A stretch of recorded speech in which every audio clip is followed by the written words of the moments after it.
Muito obrigado pelo convite, é com muito prazer que estou aqui. Eu penso que já tenho participado em muitos seminários da PPDA. Queria mais uma vez felicitar a PPDA e toda a sua equipa por este trabalho que estão a fazer ao longo dos anos. É realmente um trabalho meritório e eu penso que o programa de hoje é um programa que implica realmente um grande desafio para quer falar do diagnóstico, quer falar dos desafios ao longo da vida que estas crianças e estas famílias enfrentam, quer no primeiro encontro com o médico, quer no infantário, quer numa escola, quer na transição para o secundário, quer mais tarde nas suas saídas profissionais, que são tão poucas ainda. E mais uma vez eu penso que o espaço de diálogo e deve ser realmente o importante nestas reuniões. O tema que eu vou falar na próxima meia hora é um pouco mais na área do diagnóstico. Eu vou tentar não usar muito termos médicos, mas vou acabar realmente por usá-los, é difícil. Concretamente, também me pediram um pouco para falar como é que, no fim de contas, as crianças e os jovens com autismo se manifestam na infância, na idade escolar, na adolescência. Obviamente o tema é muito vasto, podíamos falar daqui isto, podíamos estar aqui a manhã inteira. Vamos tentar sobrevoar este tema. Como disse a Secretária de Estado muito bem, nada na vida acontece por acaso. Eu estou aqui num duplo papel. Eu estou aqui no papel de técnico e de pai. Portanto, conheço um pouco as duas realidades. Talvez tenha esse privilégio e que o meu filho mais novo me ensinou. Mas continuamos a não saber muita coisa. E isso eu penso que é uma ideia que é preciso transmitir também. Há ainda muitas questões, muitas dúvidas, quer no diagnóstico, quer na intervenção, e que vamos tentar descrever. O Prémio Nobel da Medicina, em 2000, Eric Kandel disse esta frase que continua atual: se conseguimos compreender o autismo, conseguimos compreender o cérebro, provavelmente ainda não conseguimos nem uma coisa nem outra. Portanto, temos ainda muito por descobrir, temos ainda um grande desafio pela frente. Tentamos criar, e toda a gente aqui nesta sala conhece, ou pelo menos grande parte dos técnicos e os pais que aqui estão também conhecem estes critérios diagnósticos. Eles foram revistos recentemente. Basicamente, o que é que nós encontramos no autismo? Encontramos déficits persistentes a nível da comunicação e da interação social, em contextos diferentes. Encontramos um padrão restrito, estereotipado de comportamentos, interesses e atividades. E habitualmente encontramos esses sintomas presentes desde a infância. Às vezes, logo desde muito cedo, as crianças começam a manifestar esses sinais e esses sintomas. Claro que o espectro de gravidade é tão grande. Há situações que, regra geral, as mais graves são detectadas logo, muito cedo. As situações mais ligeiras podem ser detectadas só na adolescência ou mesmo passar desapercebidas até à vida adulta. E claramente que quando as exigências sociais excedem a capacidade de adaptação ou de compensação daquele jovem adolescente, começam a surgir os sinais e os sintomas e tem que haver claro, interferência com o funcionamento daquela criança. Há ainda muita coisa que não se sabe.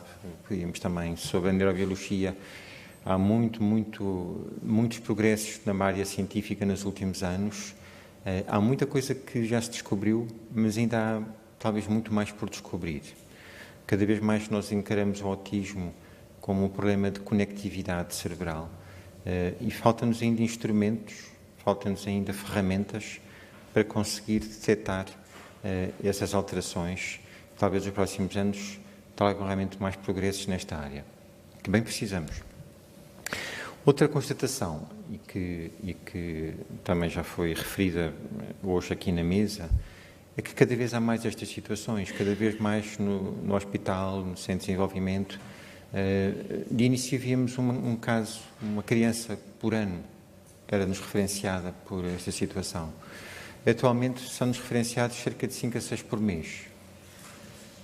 E, portanto, qualquer coisa está a mudar, não sabemos ainda muito bem porquê. Provavelmente haverá uma maior sensibilidade, há um maior diagnóstico, há um maior conhecimento destas situações.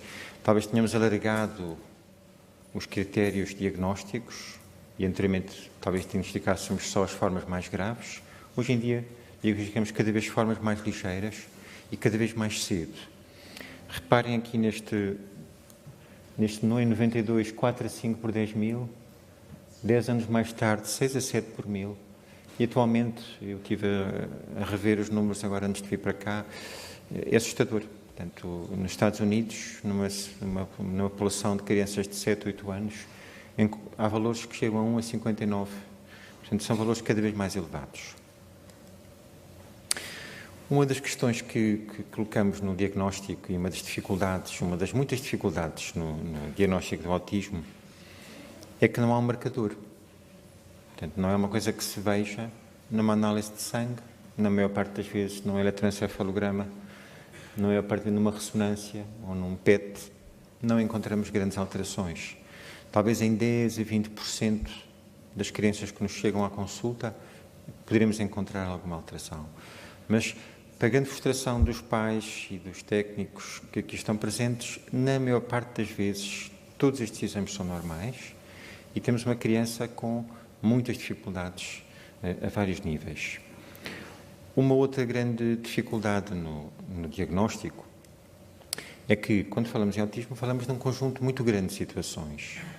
Desde situações mais ligeiras, situações gravíssimas no sexo feminino, o síndrome de Rett, que também tem muitos critérios e que, em algumas formas, pode sobrepor-se aos critérios do síndrome do autismo. Temos situações mais ligeiras e temos, não só muitas etiologias diferentes, umas genéticas, umas pós-natais, e, na verdade, é difícil fazer, com esta grande heterogeneidade, é como se pensássemos que são todos diferentes, mas todos ao mesmo tempo parecidos.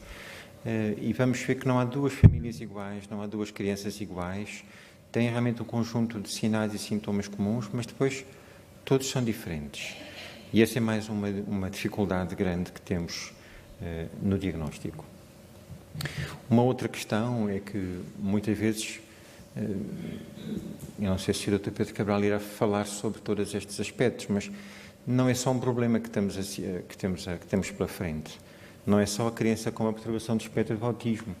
Temos muitas vezes uma perturbação do sono, temos um problema de ansiedade, temos um problema de agressividade, temos problemas também, por vezes, na adolescência, de ansiedade e depressão.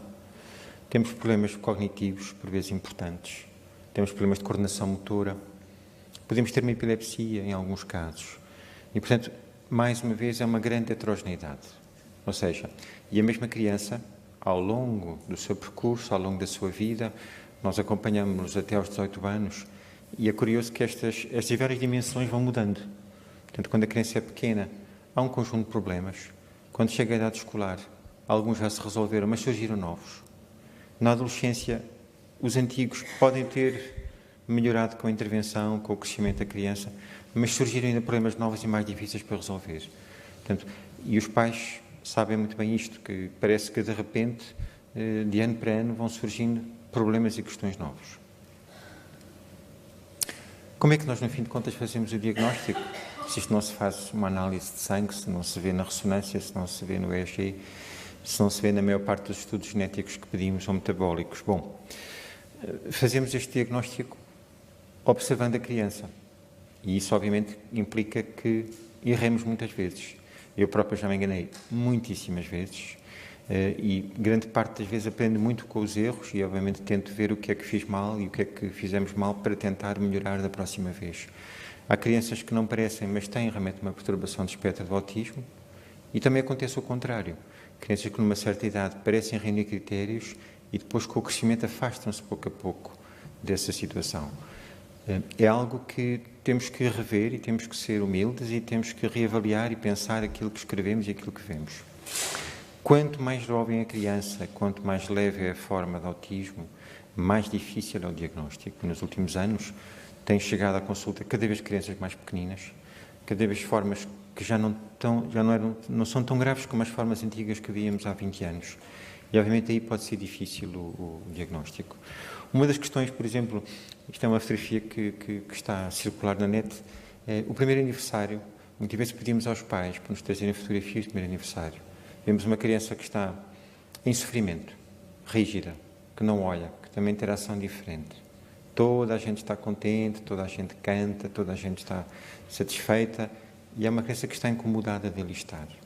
Há uma criança que está a reagir ao ruído, está a reagir àquele estímulo visual, àquelas situações todas de forma diferente daquilo que seria de esperar. Há muitos pais que nos contam que foi aqui a primeira preocupação deles. Há outros ainda que já antes estavam preocupados. Depois, o diagnóstico tem que ser pensado, não pode ser pensado só na criança, temos que pensar um pouco na família e temos que pensar o que é realmente importante para a família, qual é que é a agenda da família, quanto tempo é que vamos ter para ela, que respostas é que podemos dar. E temos que pensar que a família também está integrada numa cultura, numa sociedade, tem crenças. Nós vemos, às vezes, no Garcia Dorta, vemos crianças brasileiras, crianças africanas, crianças orientais, crianças romenas ou búlgaras. Cada um traz uma história diferente. E cada um tem um passado e cada um tem um conjunto de ideias face a estas situações. E é preciso saber ler e saber perceber onde é que aquela criança e onde é que aquela família está inserida. É preciso também perceber quais são os pontos mais fortes e os pontos mais fracos de cada família. Vamos ter que reunir esses pontos fortes e bem vamos precisar deles. E na verdade, nós tentamos, como já perceberam, não se faz um diagnóstico de uma única consulta. Isto implica várias consultas, vários técnicos, perceber a criança nos vários contextos. Eu muitas vezes peço aos pais para trazerem fotografias e filmes antigos, para um bocadinho para perceber como é que era aquela criança que agora tem 3 anos, como é que ela era com 1 ano e meio, como é que ela era com 6 meses. Já havia alguma coisa já que preocupasse. Obviamente que isto é algo que depende muito de uma coisa que é a experiência, que os técnicos que aqui estão percebem bem o que é que eu quero dizer, e nós com o tempo vamos lendo e vamos sendo mais sensíveis a detectar pequenos sinais, pequenos pormenores, pequenos detalhes. Esta, por vezes, é uma consulta feita de minúcia, de estar atento a pequeninos sinais que nos podem orientar ou não no diagnóstico. É preciso ter bom senso em interpretar estes achados todos e, obviamente, é preciso depois tomar decisões.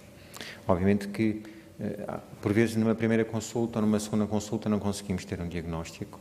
Muitas vezes começamos uma intervenção sem ter a certeza de o ter. Obviamente que não ficamos à espera de fazer o diagnóstico para começar uma intervenção. Há 2 questões principais que nós temos quando começamos a consulta. Sim, senhor, esta criança tem ou não tem critérios? E a segunda questão que deve estar na nossa cabeça, o que é que vai fazer com que isto corra bem? O que é que podemos, quais são os pontos-chave que no diagnóstico não é só pensar no diagnóstico, é pensar logo a seguir na fase seguinte, na intervenção. E, obviamente, o que é que os técnicos deverão ter, quais seriam os pré-requisitos dos técnicos. Esta é uma área que é fundamental realmente ter bons técnicos. Eu, provavelmente, nesta área do desenvolvimento infantil, não é uma área onde haja muita medicação. Eu acho que aqui o mais importante do que muitos medicamentos ou muitos exames são bons técnicos. E, obviamente, que temos que lutar todos, cada um no seu local onde trabalha, nas escolas, nos centros de diagnóstico, nos centros de intervenção, nas associações, na formação dos técnicos. Isso é uma das coisas que estamos hoje a tentar fazer aqui.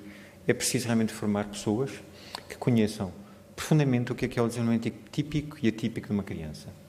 É preciso saber que os sinais e os sintomas das perturbações de espectro de autismo são diferentes nas diferentes idades, que são diferentes no rapaz e na rapariga. É preciso pensar, o técnico tem que saber que além daquele problema há muitas outras comorbilidades, há muitos diagnósticos diferenciais. É preciso conhecer, é preciso estudar, sem dúvida, os critérios do DSM-5 e da CID-10, que são as bases para o nosso diagnóstico. É preciso conhecer os instrumentos de avaliação. Eu não conheço os instrumentos todos das psicólogas, mas obviamente que elas conhecem-nos profundamente. E obviamente que é preciso dominar e saber interpretar. Todos eles têm limitações, todos eles têm vantagens e desvantagens. E depois, no final, é preciso ser capaz de integrar tudo o que foi recolhido, tirar conclusões, tomar decisões, e é preciso saber comunicar, quer com a família, quer com os técnicos. Quem é que pode fazer o diagnóstico? Eu acho que antes de mais são os pais, obviamente, e muitas vezes estes técnicos todos sabem muito menos que os pais. Mas é um trabalho de equipa, é um trabalho de colaboração. Obviamente que dentro de cada área, cada uma destas pessoas dá uma ajuda diferente, porque cada um tem uma forma diferente de olhar para o problema e cada um dá um contributo e cada um vai encontrar uma ajuda e uma mais-valia que o outro técnico provavelmente não pode dar. É importante realmente uma abordagem multidisciplinar, é importante integrar a criança e o jovem em todo o processo e é preciso haver uma boa comunicação com as famílias, quer sobre o diagnóstico, quer sobre o que vamos fazer, e é preciso realmente fazer depois uma avaliação e um acompanhamento e um seguimento destas crianças. Ainda estamos muito longe do ideal, mas também não somos só nós, portanto não podemos também ficar frustrados, porque isto é um estudo americano que nos mostra bem as dificuldades e as limitações que há nesta área. É um estudo que envolveu, reparem, 6.214 crianças e que reparem a idade com que os pais, em média, se preocupavam e reparam na idade em que isto foi dado o diagnóstico. Se pensarmos também entre uma e outra, quantos médicos é que foram? Foram ao médico de família, foram ao pediatra, disseram que não era nada, que ia passar, depois foram ao otorrino, depois foram ao oftalmologista e finalmente chegaram a alguém ligado ao desenvolvimento que disse, sim senhor, provavelmente será um autismo, vamos avaliar, etc. Portanto, muitas vezes passam muitos anos entre a preocupação dos pais e a idade do diagnóstico. O diagnóstico já vimos que é longo, que há um tempo de espera das consultas, que há um tempo de espera dos vários técnicos. Aqui temos ainda um trabalho muito grande para fazer, para tentar que este tempo seja mais curto. Passando um pouco para um segundo tema desta apresentação, quais são os sinais mais precoces? Há sinais que parecem estar presentes logo nas primeiras semanas, meses de vida, e há alguns trabalhos de investigação que estão a decorrer em que vão estudar os irmãos. Ou seja, numa família, e já existe uma criança com um autismo e nasce um segundo filho ou uma segunda filha. A probabilidade de repetir, de haver um segundo caso na família, é mais elevado do que aquilo que inicialmente se tinha pensado. Os estudos agora falam cerca de 20% de risco. E é possível nestas famílias, e há agora um consórcio norte-americano, europeu, em que vão estudar os irmãos mais novos e começa-se a perceber que há logo sinais muito precoces e que podem fazer com que o diagnóstico seja mais cedo e a intervenção, idealmente, também mais cedo. Parece haver um menor inventário de gestos, quer no mostrar, quer no apontar. Uma menor coordenação entre o olhar e o gesto, menos vocalizações complexas do que aquilo que seria de esperar para a idade, menor produção, menor compreensão da linguagem, menos brincadeiras funcionais e mais brincadeiras repetitivas e comportamentos de exploração visual atípica. Portanto, já há alguns trabalhos que demonstram, mesmo bebês muito pequeninos, com 2, 3, 4 meses, já têm algum desses sinais. Um pouco mais tarde, portanto, até, digamos, aos 2 anos, o típico é a ausência de sorriso social, o contacto visual pobre, o desinteresse pelos seus pares, o não responder ao nome, a ausência de gestos, imitação, o balbuciar, a brincadeira pobre, o uso inapropriado de objetos e os interesses restritos, as ações repetitivas, são outros sinais que muitas vezes os pais nos trazem à consulta. Na idade pré-escolar surgem, obviamente, outros sinais e também se acentuam sinais pré-existentes. O atraso à ausência de linguagem, não se aperceber de outros adultos ou crianças em redor, não responder às expressões faciais, ter um jogo simbólico mais pobre ou ausente, o não partilhar emoções, a dificuldade de empatia, a dificuldade no contacto visual, o não apontar de uma forma declarativa, a dificuldade ou não ter mesmo atenção conjunta e os movimentos mais repetitivos, estereotipados, por vezes alterações sensoriais a nível auditivo, a nível visual. Na idade escolar, o que é que se encontra habitualmente?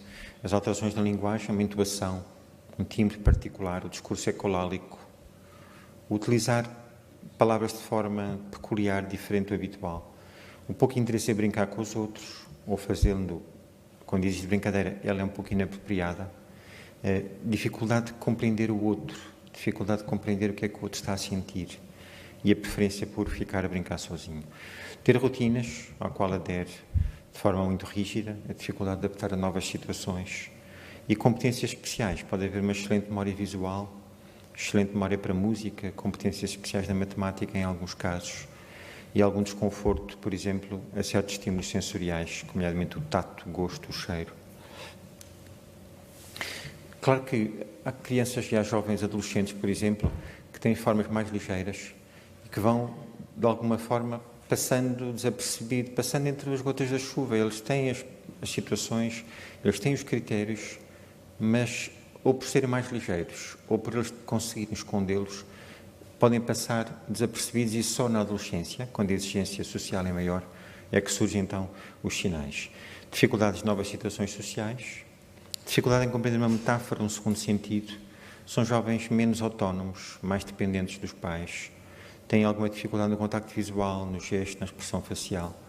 Têm também mais facilidade em fazer amigos em adultos, ou pelo contrário, em crianças mais jovens. E obviamente que dificuldade também nas relações mais íntimas, os interesses e as rotinas, e dificuldade na imaginação e no planeamento. Uma palavra só sobre o sexo feminino. Também podíamos ficar muito tempo a falar sobre autismo no sexo feminino, parece ser realmente diferente. Os critérios diagnósticos, os instrumentos que os psicólogos e os médicos utilizam, provavelmente foram desenvolvidos para o sexo masculino. Só vão apanhar as meninas se as meninas tiverem formas muito graves. Se for uma forma mais ligeira, provavelmente passa desapercebido. E muitas vezes os critérios sobrepõem-se com o déficit de atenção, com as perturbações obsessivo-compulsivas, as perturbações de comportamento alimentar. Portanto, não quer dizer que não quer dizer que todas as jovens com anorexia tenham critérios de autismo, mas uma percentagem provavelmente tem.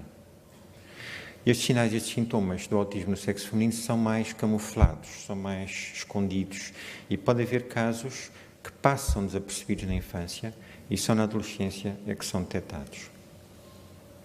O que é que, no fim de contas, na prática, as equipas médicas e as equipas que se dedicam ao diagnóstico e os técnicos fazem? Fazem uma entrevista com os pais, com os cuidadores, revêem os registros, fazem uma avaliação cognitiva e de desenvolvimento, tentam ver a criança a brincar. No contexto hospitalar é difícil, por vezes pedimos informação, como é que a criança está na escola, como é que a criança está em casa, e obviamente é preciso observar a criança em várias situações, o seu funcionamento adaptativo, e é preciso ver a criança, o seu perímetro cefálico, se tem alguma alteração física, se tem alguma alteração a nível da pele, da marcha, a nível visual, auditivo, como é que ela está. E obviamente é preciso ir sempre pensando e revendo o que é que estamos a ver. Será que reúne critérios? Será que não reúne critérios? Temos dúvidas? Temos que ver uma segunda vez? Há instrumentos que, um pouco de rastreio da comunidade, este instrumento, o M-Chat e o Chat, foram desenvolvidos pelos ingleses, que chegaram à conclusão que só estavam a diagnosticar autismo quase aos 5, 6 anos. E depois pensaram que tinham que criar um instrumento para detectar mais cedo. E, na maior parte dos médicos de família ingleses, passam esta escala entre os 18 e os 24 meses, e se a criança falha um certo número de itens críticos, é referenciada para ser avaliada de forma mais aprofundada. Não é um teste 100% sensível, nem 100% específico, mas é um teste que implica realmente uma avaliação e implica que a criança seja estudada.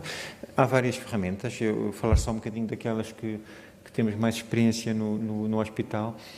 A nossa equipa de avaliação envolve, pelo menos para já, enquanto não se forem embora, a grande dificuldade de quem trabalha nas equipas do Centro de Desenvolvimento é tentar manter as pessoas unidas e tentar que elas não se vão embora.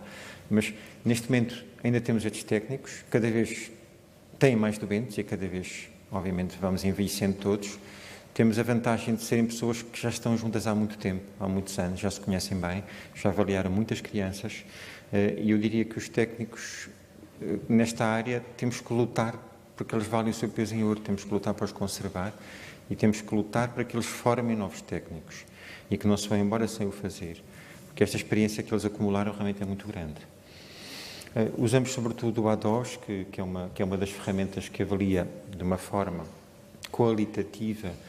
Há um ADOS que avalia logo a criança pequenina, abaixo dos 2, 3 anos, depois há um ADOS para a idade escolar, há um ADOS para o adolescente e para o adulto. Usamos uma escala também de processamento sensorial. Usamos também o Vineland, uma escala de comportamento adaptativo.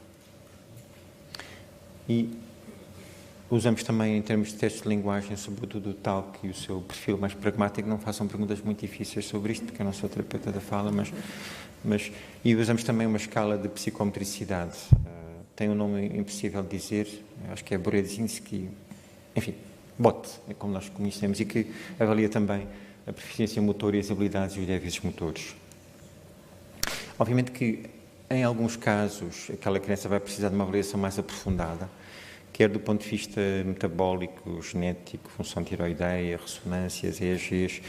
Alguns pais que estão aqui, os seus filhos já passaram por estas situações todas, são difíceis, são invasivas, são complexas. Muitas vezes não encontramos, infelizmente, grandes alterações. E não quer dizer que todas as crianças tenham que fazer. A avaliação é individual, é caso a caso. Se surge algum sinal, pode ser preciso aprofundar. Depois, finalmente, tentar reunir esta informação, parte cognitiva, desenvolvimento, linguagem, capacidades verbais e não verbais, reunir a equipa. Por vezes chegamos ao fim e temos ainda mais dúvidas do que quando começamos. E às vezes é preciso ainda esperar e voltar a reunir uma segunda ou uma terceira vez com a criança um pouco mais velha. E obviamente é preciso também pensar um bocadinho no stress que estas avaliações todas fazem à família, e sem dúvida que é também importante. Há várias perguntas que nós nos pomos a nós próprios. Nas nossas reuniões que temos de discussões de casos, estas são talvez as perguntas que fazemos mais uns aos outros. O que é que melhor, qual é a classificação que melhor descreve estas dificuldades nesta criança? Se nós não conseguimos já confirmar o diagnóstico, quando é que voltamos a ver e a reavaliar este menino? Qual é que é o seu nível de funcionamento? Como é que está a parte da cognição e da linguagem? Estão realmente comprometidos? Há só uma suspeita? O que é que a família precisa? Quais são os comportamentos mais difíceis e como é que podemos planear alguma intervenção? Outra pergunta que pomos a nós próprios é justamente isso. Se a família está disponível para participar na intervenção, o que é realmente é prioritário para a intervenção naquele momento? Porque aos 2 anos pode ser uma coisa, aos 3 pode ser outra, aos 5 pode ser outra. E perante a situação familiar, os recursos da comunidade, o que é que podemos recomendar de forma mais apropriada e ter uma ideia já sobre o prognóstico, que é tão difícil, mas a avaliação também pode, de alguma forma, ajudar, não só no prognóstico, e também ajudar um pouco em planear a intervenção. E, obviamente, que a avaliação não é só dizer tem ou não tem, é, ok, como é que vamos, então, intervir a seguir? A avaliação também deve dar algumas pistas logo para a intervenção. É preciso depois haver realmente uma reunião, primeiro com os pais, depois com os vários técnicos, eventualmente em conjunto, e estabelecer um programa de intervenção para aquela criança. As reuniões devem ser o mais possíveis compreensivas, informativas, um grande respeito pelos pais, uma grande sensibilidade, a disponibilidade para um apoio emocional, usar uma linguagem que seja rigorosa, mas que os pais compreendam ao mesmo tempo. Temos às vezes crianças que são difíceis, que não falam português, temos uma barreira enorme da linguagem pelo meio, por vezes é preciso um intérprete, e se possível que os pais não estejam muito tempo à espera entre a conclusão da avaliação e essas reuniões. Aqui temos centro de desenvolvimento, aqui um trabalho grande para fazer, mas tentamos que nestas reuniões que haja uma conclusão clara, que por vezes existe, por vezes não, mas tentamos transmitir isso aos pais. Quais os critérios que utilizamos? O que é que encontramos mais, além das perturbações de espectro do autismo? Que dúvidas é que ainda temos? Se é preciso fazer ainda mais algum exame ou mais alguma consulta? Qual a gravidade do quadro, pelo menos naquele momento? Quais são as potencialidades da criança? Quais são os pontos fortes que identificamos? Quais os elementos da família que podem facilitar e ajudar? Obviamente, se existe um avô ou uma avó, se existe um familiar próximo, isso é importantíssimo. Quais as principais prioridades da família? Qual o plano de intervenção que vamos propor? Quem é que irá ficar depois a acompanhar a criança e a família? Qual será o técnico? Qual será o médico? Será um psicólogo? E quando é que iremos fazer uma nova consulta, uma nova avaliação? Obviamente, depois há momentos-chave em que é preciso, às vezes, rever o diagnóstico e rever o que é que aconteceu entretanto, que novos problemas é que surgiram, que problemas é que já se conseguiram resolver. E, obviamente, há momentos-chave aqui na transição. Uma delas é a transição pré-primária-primária, outra transição difícil do 4º para o 5º ano. A adolescência, que é outro momento de crise, e depois, finalmente, ao longo da vida, o final da escola, a transição para a vida adulta, porque, obviamente, os pais sabem que isto é uma condição para toda a vida, é uma condição que atravessa transversalmente vários ambientes, vários contextos e vários momentos. Eu trouxe rapidamente uma pouca experiência dos últimos 4 anos do centro, entre 2014 e 2018. Como é que as crianças chegam à consulta? Provavelmente as pessoas sabem, chegam à consulta referenciadas ou pelo pediatra ou pelo médico de família, são referenciadas ao centro de desenvolvimento. Nós depois vemos em consulta e pedimos ao grupo, que chamamos o grupo das perturbações de espectro do autismo, que são um conjunto de técnicos, uma psicóloga, uma terapeuta da fala, uma terapeuta ocupacional, uma educadora, que vão analisar e que vão avaliar, como já falámos, a criança. Depois há uma reunião com a família e uma reunião com técnicos e a criança volta ao seu médico assistente. Portanto, temos tentado manter este circuito nas crianças que nos chegam. Reparem o número de sinalizações que tivemos ao longo destes 4 anos e meio. Portanto, temos, claro, um predomínio de rapazes, só temos 14% de meninas, provavelmente estamos a deixar passar os casos no sexo feminino, como já falámos há bocadinho, e reparem que isto chegam 80, 90 crianças por ano, portanto façam as contas, quanto é que isto está por mês. Portanto, são cerca de entre 6 a 7 casos novos por mês. Ou seja, por semana são avaliadas 1 a 2 crianças novas. Obviamente que não há nenhuma equipa que consiga resistir a esta avalanche de crianças para avaliar. E isto tem sido um constante. Portanto, nos últimos, se eu estivesse aqui há 10 anos a apresentar estes números, talvez fosse metade do que está aqui. Portanto, isto tem vindo, na verdade, a crescer. Recebemos crianças de Almada, Seixal, Sesimbra, que são os 3 concelhos ao que o hospital devia servir, mas também recebemos Barreiras, Setúbal, Grândola, Sines, Alcácer e algumas também de Lisboa. Portanto, obviamente que aqui não há realmente aqui umas áreas de influência, são sistematicamente ultrapassadas e, portanto, estamos, na verdade, cheios, como vocês já se perceberam, portanto, estamos aflitos com tantos casos e com tantas crianças para avaliar. A maior parte das crianças chega-nos uma percentagem significativa, quase 1/3, abaixo dos 3 anos. Até aos 5 anos foram 110 e crianças, a maior parte destas aqui já são reavaliações, são crianças que até já foram avaliadas e que estão numa segunda avaliação. Só para darmos uma ideia dos testes, isto são os valores que obtivemos no A2, nos testes de processamento sensorial e no Vineland, nos testes de linguagem.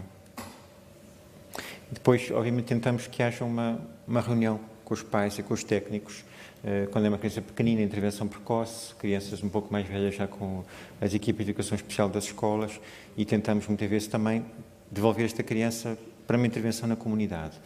Há PPDA, técnicas independentes, programas que existem e, obviamente, que os recursos, como vocês já sabem e conhecem bem, esta problemática são sempre insuficientes para as necessidades.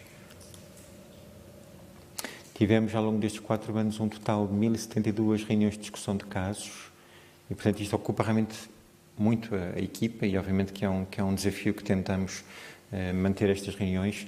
Aquilo que achamos de positivo deste modelo de diagnóstico é que damos uma resposta individual a cada criança. Os pais sentem-se, de certa forma, que há um grupo, há uma equipa que está realmente a apoiar e a seguir, e sentimos também, a nível da comunidade, mais envolvimento e mais organização. Os aspectos negativos que temos, obviamente, é o próprio envelhecimento e a equipa não ter crescido e as necessidades cresceram imenso, mas a equipa é a mesma, portanto estamos cheios e com cada vez mais tempo de espera. Provavelmente vamos ter que rever um pouco como estamos a fazer estas avaliações. A articulação entre os vários médicos e o grupo da perturbação de espectro do autismo, que por vezes também não é fácil, e o protocolo que implica pessoas com uma formação específica longa e experiência, e são poucos técnicos para tantas crianças. E o registro de dados, escrever um relatório, é algo que ainda não conseguimos fazer de uma forma organizada e seriada, mas que estamos a tentar melhorar também este aspecto.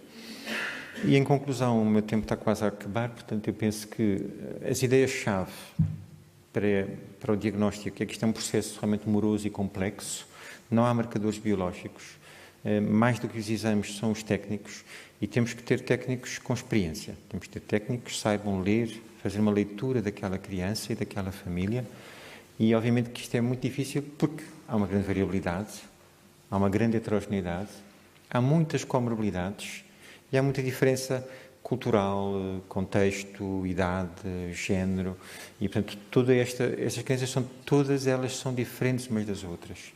E portanto é mesmo um trabalho para uma equipa, não é um trabalho para uma pessoa, é um trabalho para uma equipa.